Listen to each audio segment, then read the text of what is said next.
First non-hockey job. I think my dad put me to work at a landscape company. I was about 15.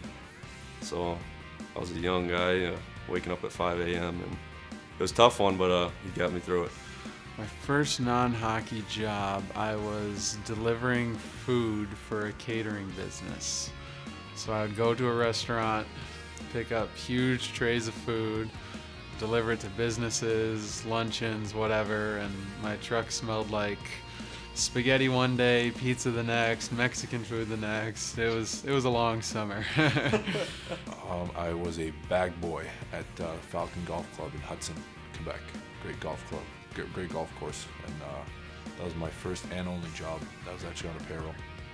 I was a pin boy at a bowling alley, and it was a 4-lane bowling alley in my hometown of Welland, Ontario.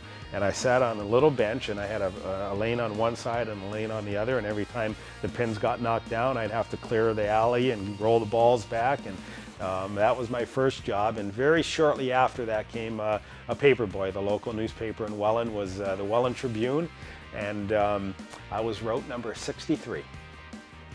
First non-hockey job, working at Canadian Tire doing oil and tire service.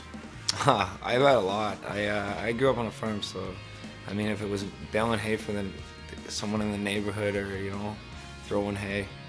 I had a job at an apple farm one time. I got fired for throwing apples. I've had a lot of numerous random jobs. Non-hockey job. I worked customer service at the Nike factory outlet in Niagara Falls. How was that? Describe that a little bit.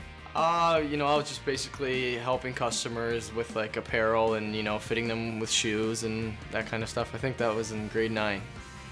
Yeah, there's 3 of us, me and 2 of my childhood buddies. We got caught sleeping on the apple farm, and then he fired us for throwing apples at each other. We were having an apple fight, so we got canned real quick. I think it was the 3rd day.